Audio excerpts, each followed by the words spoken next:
और खबरें देखेंगे अब विस्तार से। सबसे पहले बात करेंगे बड़ी खबर की। 6 राज्यों में बढ़ाई गई है एसआईआर की समय सीमा। आपको बता दिए ईसीआई ने समय सीमा बढ़ाने की घोषणा की है। एमपी छत्तीसगढ़ की बात की जाए तो देखिए मध्य प्रदेश के साथ छत्तीसगढ़ में भी समय सीमा बढ़ा दी गई है। एमपी में जहां 18 दिसंबर तक एसआईआर का काम होगा तो देखिए अब तारीखों में इजाफा किया जा चुका है।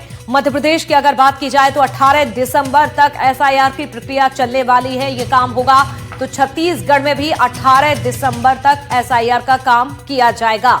यूपी की अगर बात करते हैं तो 14 दिन यहां पर समय सीमा बढ़ाई गई है। तो वहीं पश्चिम बंगाल में हालांकि समय सीमा नहीं बढ़ाई गई है, लेकिन एमपी और छत्तीसगढ़ को लेकर एक बड़ी जानकारी सामने आ रही है।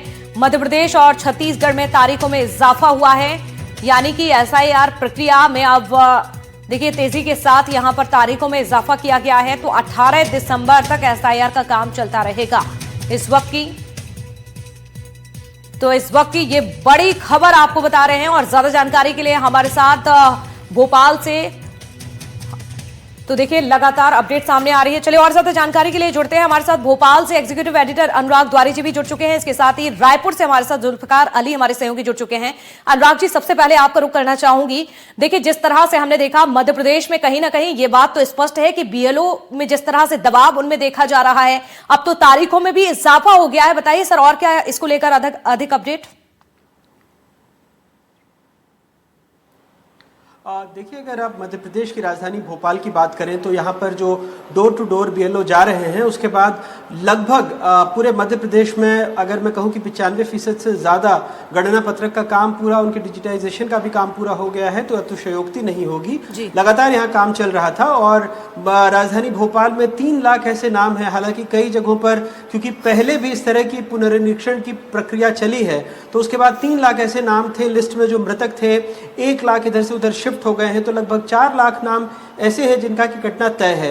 वही अगर पूरे मध्य प्रदेश की बात करें तो जो जानकारी हमारे पास आई है उसके मुताबिक 8,13,000 से अधिक मतदाता मृत पाए गए हैं, जिनके नाम आखिरी सूची जो प्रकाशित होगी उसमें हटना तय है। इनके अलावा 2,43,603 मतदाताओं के नाम अलग अलग सूचियों में मिले हैं, यानी डबल मिले हैं, तो इनके नाम भी कट सकते हैं। तो कुल मिलाकर 10,37,000 से ज़्यादा नाम ऐसे हैं जिनका की कटना तय है पूरे मध्य प्रदेश की अगर बात करें। हालांकि चूंकि तारीखें आगे बढ़ी हैं तो ऐसा हो सकता है कि कुछ नाम, अगर कुछ लोग अपने जो भी उनकी पहचान पत्र है या जो भी उनसे दस्तावेज मांगे गए हैं, जैसे 2003 की सूची या तमाम ऐसी बातों को लेकर जाएं, संपर्क करें बीएलओ से और आगे, तो हो सकता है कि उनके नाम जुड़ जाएं। लेकिन मोटा मोटी अभी तक ऐसा लग रहा है कि मध्य प्रदेश में 10 से 12 लाख नाम कट सकते हैं मतदाता सूची से।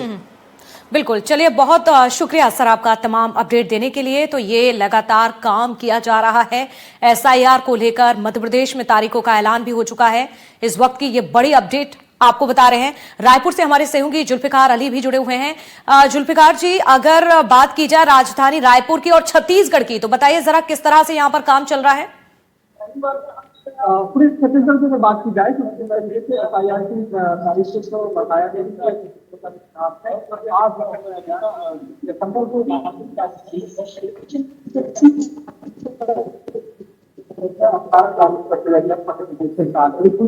देश को भी 12 लाख एफआईआर उनमें कुछ राज्यों को बढ़ाया जाए, उसको छत्तीसगढ़ भी शामिल है। हालांकि छत्तीसगढ़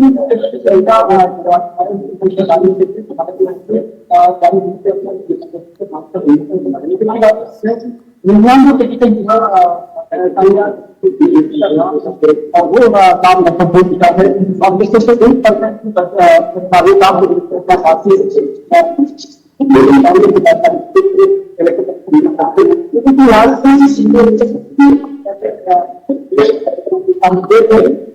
वापस नहीं आए हैं तो किसी लोगों ने परेशानी नहीं कराएंगे। लेकिन वही लगता है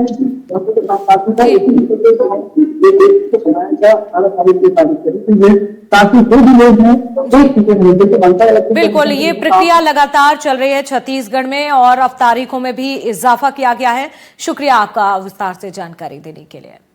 तो देखिए, राजनांद गांव की अगर बात की जाए तो जिले में एसआईआर प्रक्रिया का काम तेजी से चल रहा है। अब तक 40,000 मतदाताओं का पता नहीं चल पाया है। इन वोटर्स को डी कैटेगरी में रखा गया है। डी कैटेगरी में उन मतदाताओं को रखा जाता है जिनकी मौत हो गई है, इसमें रखा गया है, या फिर किसी दूसरी जगह शिफ्ट हो गए हैं। इसके अलावा इस कैटेगरी में उन मतदाताओं को भी शामिल किया गया जिनके पास कोई भी वैध दस्तावेज नहीं है। तो जिले में लगभग 8,35,910 मतदाता हैं, जिसमें 40,000 मतदाताओं का पता नहीं चल पाया है। ऐसे में मतदाताओं को 15 जनवरी तक वैध दस्तावेज जमा करने होंगे, नहीं तो उनका नाम काट दिया जाएगा। दावापत्ती का जो समय है उसमें ऐसे जितने भी लोग जिनको जो दस्तावेज की वजह से या 2003 की सूची में उनका नाम नहीं था, वो लोग अपने आवेदन दे सकते हैं और 12-13 तरह के जो डॉक्यूमेंट है उनके बेसिस पे उनका नाम फाइनल लिस्ट में आएगा। तो ऐसा नहीं है कि किसी का नाम छूट गया। अभी के रूप में ड्राफ्ट लिस्ट बन रही है और जहां तक हमारे लोग गए तो बहुत ही अच्छा एक एक्सरसाइज रहा। सभी जनप्रतिनिधि, पॉलिटिकल पार्टी, मीडिया के साथी सभी का सपोर्ट रहा। बीएलओ ने बहुत ही अच्छा काम किया। अभी जैसे ही ड्राफ्ट लिस्ट पब्लिश होगी, अभी चूंकि हम लोग अभी भी हमारे पास समय है तो उसको वापिस से रिवाइज हम लोग कर रहे हैं कि ज्यादा से ज्यादा लोग ऐसे हैं जो छुटे हुए उन तक वापिस से जा पाए, 3 बार से ज्यादा भी जाएं, 4 बार जाएं और उनका नाम हम जोड़ सके। फिर भी जो कुछ लोग बच जाएंगे तो दावा आपत्ति में अपना नाम वो जुड़वा सकते हैं।